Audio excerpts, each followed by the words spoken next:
এই সারা বিশ্বব্যাপী আজকে মুসলমান সম্প্রদায়ের এটি একটি পবিত্র উৎসব এবং এই উৎসবের মধ্য দিয়ে ত্যাগের মহিমাকে সামনে তুলে ধরা হয়।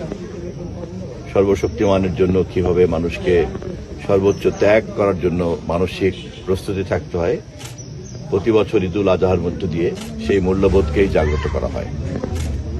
এবারের এমন এক প্রেক্ষিতে ঈদুল আজহা আমরা উদযাপন করছি যখন বিশ্বের নানা জায়গাতে সংকট চলছে। আমাদের দেশে আমাদের নবনির্বাচিত সরকার একটা বিধ্বস্ত অর্থনীতিকে আবার নতুন করে ঢেলে সাজানোর জন্য কাজে নিয়োগ করেছে। আমাদের মাননীয় প্রধানমন্ত্রীর নেতৃত্বে আমরা এই চ্যালেঞ্জকে মোকাবেলা করার জন্য দেশবাসীর কাছে পবিত্র ঈদের দিনে আমরা দোয়া কামনা করি। ধন্যবাদ।